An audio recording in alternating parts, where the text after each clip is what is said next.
Hello, everybody. Welcome to the Brobarian channel. This is your Brobarian. Welcome, welcome, welcome. I want to start off by saying God, family, country, and Pittsburgh sports, and in particular, the Pittsburgh Steelers. Now we can get into it. See, I got my hat on right. I'm looking decent, at least with my Spider-Man hoodie on. Hey, I want to talk about our Pittsburgh Steelers. And I just want to talk about something really simple, and that's pretty much our quarterback and what he's going to face when it comes to defensive coordinators. Not just the coordinators themselves, because it won't be everybody on this list, but it will be the concepts. And what has he done with that so far? So we're going to start with the Spags, all right? This back in 2011, this guy's running zone blitzes. This did a lot of disguising when it comes to rotation with cover two and cover three. And whenever Rodgers went up against him, it was a battle. He was with the Giants at the time, Spagnuolo was. And he blitzed selectively to maintain control over what Rodgers is going to try to do when he's trying to pass it in zones. Disciplined zones his players played. And with that, Rodgers was sacked 4 times. This is a divisional round game in 2011. Now, what did Rodgers do to adjust? Just remember this. Now, you guys are going to see a pattern. First of all, he did hard counts to identify the blitzes. He used spread formation to force transparent coverage. And in other matchups, including the Chiefs, Rodgers used more shallow crossers. Okay.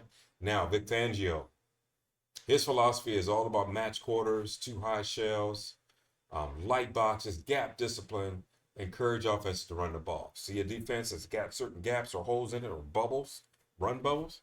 Hey, we could run the ball real quick. Well, that was a trap. He also disguised blitzes from linebackers. That trap involved linebackers getting after it or going after the quarterback. And if you think you're going to try to run that ball and that type of defense, it won't be easy. Okay. So with Vic Fangio with the 49ers, there's a game that they played together against Rodgers in 2013. And Fangio's disguise coverages baited Rodgers into holding the ball for too long. It was a 4-man rush. That means there was good coverage behind it. And it was discipline zone, just like Steve Spagnuolo did. So what did Rodgers do to adjust? He used tempo. No huddle passing to prevent late rotation. That when guys are gassed, it's really hard to get rotated out. Use hard counts to draw people off sides, and also, reveal what coverages are being used, and use a lot of quick throws. All right, so that's what a match quarters from a Vic Fangio defense. Two high shells. Dan Quinn, defensive philosophy for him is cover three base, single high safety, corners, and deep thirds. So even though there was a safety out there, the corners weren't all up here. They were further back, making space underneath, no matter what. Okay. So what worked against Rodgers in that situation during the 2016 NFC Championship? Quinn's Falcons jumped out to a hugely, good offense. 4-man rush was used, making sure that there was no blitzing. Rodgers had to make decisions, and they used deep zones to take away big plays. Okay, with that zone underneath, you really can't just take off on somebody because it stayed underneath an area where they can get to. Okay, so what did he do? He used checkdowns to move the chains. He scrambled to keep drives alive, and tempo to limit substitutions. Okay, but the deficit was too big to recover, so they lost that game. Now you look at Jim Schwartz, wide nine philosophy. You talking about breaking from the edge to get to the quarterback, disrupt stuff in the pocket. They were really good at that. The pass was like right here. It says pass right here, 2019. The Eagles game created red zone problems. Wide nine alignment flushed Rodgers from the pocket, reducing time for him to think. How did he respond? The screen game. He exploited, what does it say here? Over aggressive rush and used running back screens. Quick outs, pre-snap reads used to beat the pass rush, and he did some scrambling, got 46 yards in that game. That was a 2019 game against the Eagles. As you see, so far, what we notice from Rodgers, what he likes to do against different defenses, or when they're trying to do stuff like that, making him so he thinks a lot. And when they keeping the defense behind to where the receivers just can't make big plays, a lot of quick counts, a lot of hard counts, a lot of quick throws, screen game. Okay. Now we go to Todd Bowles. Now this is a newer 2020 up against Todd Bowles' defense. You're going to deal with zero blitz pressure packages and single high safety with the robber underneath. Okay. In 2020, an NFC Championship game and a Week 6 loss, Bowles overloaded the line, forcing Rodgers to rush into decisions. His interior pressure collapsed in the pocket. So basically, that zero pressure created a lot of collapsing when it comes to the pocket, and even got a pick six from Aaron Rodgers. So they used max protection, kept the running backs in to block, and deep shots were used, or was definitely like I said, it says deep shots when blitz were picked up. Rodgers still hit for long touchdowns when the protection held. Now that rhythm that he's so used to doing against other teams, against Todd Bowles' defense, it did work for a little while, but I tell you what, it didn't work all the time. But it says quick rhythm in rematch, faster trigger, neutralize some blitzes, but not all. Okay, now Dennis Allen used everybody's defense, it looks like. He used cover two, cover three quarters. And in 2021, when Saints played against Rodgers, they used two high safeties the whole time. And they used discipline zone to force short throws. And what did that do to Aaron Rodgers? He couldn't overcome it. They said it was one of his worst games. And later, when he played up against similar schemes, Rodgers would be able to use more run-pass options in quick game. So, as you see, there's different defensive coordinators and how they attack Rodgers. He was able to overcome most of it by doing a quick game, hard counts, making it so that they can't rotate refresh players. And for the most part, he was successful, just not all the time.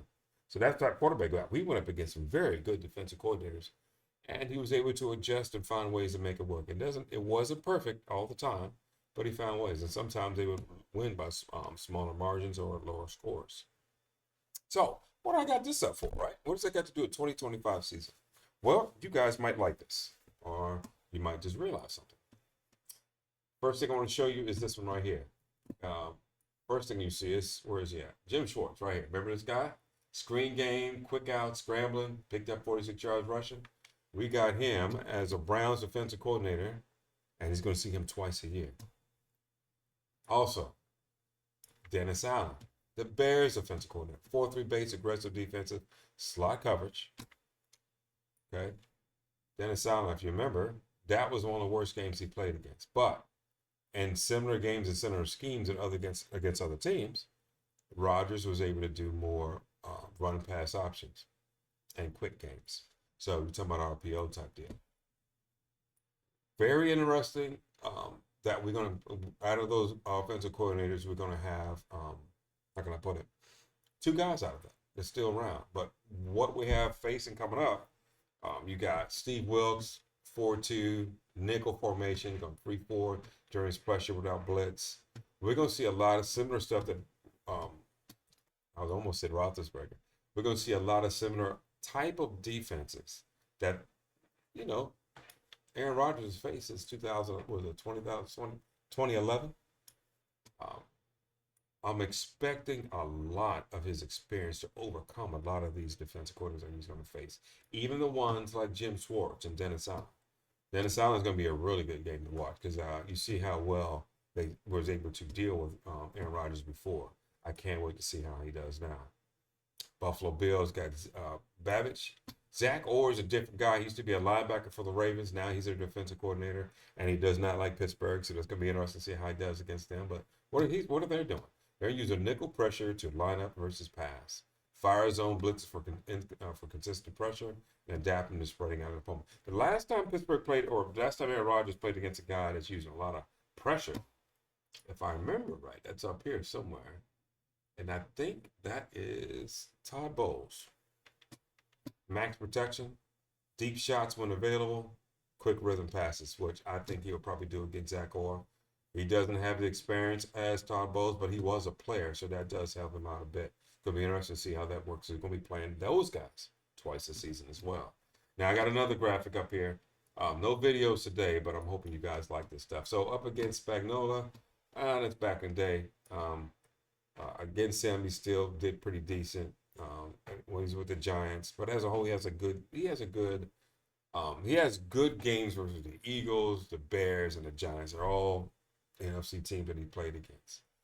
Jim Schwartz is one I'm really I can't wait to see. Against Jim Schwartz, you talk about how he was able to come in, but if you look at the 8 games versus the Eagles, now Schwartz is only there until 2020, I think, but during that time period, all the way up to 2022, 8 games versus the Eagles, 17-13 passing yards, 14 touchdowns, 5 interceptions. He has a passer rating of 88 against the Eagles. Okay. When it comes to Spags, not going to mess with that too much. As you see, it's still a pretty good rating. That was against the Giants. What else we got? Dennis Allen. You know he's going to be seeing this guy. Look at this. Against the Bears. He has very, very good record against the Bears. Look at all these passing yards. 699-95, 64, 69-95, 25 games, 64 touchdowns, 10 interceptions. Passer rating is pretty nice against the Bears. So we got a great option to see how well our team does against these guys. Really see how well our Aaron Rodgers does. I think this is a really good way to see a certain picture that we're trying to see what it's going to be like to see this guy play. He has 1 year left. I'm hoping he does well. And I hope we get a chance to see him overcome some of these coaches that we're going to have to face. Jim Schwartz twice. I don't think he's going to face the other guy twice, right? Yeah, it's against the Bears. He has a good record against the Bears. I'm not going to say that's a guaranteed win, but he's comfortable with beating those colors, so that should be helpful for us. But that's pretty much about it, guys. I hope this was helpful to y'all. There is some videos I want to put out. Maybe with all these defensive coordinators I put out here, how about you guys give me a request and say, hey, how about a video against this certain defensive coordinator and how do we do? I can put that up there, do a little bit of a look-see and see if I can help out. All right. So either way, thank you guys for watching. Thank you guys for being fans of some sort. And my brothers, especially my one brother right there, he actually got a chance to look at my videos and I guess he liked it a little bit. Thank you for that, bro. And y'all should have a good night. God bless y'all.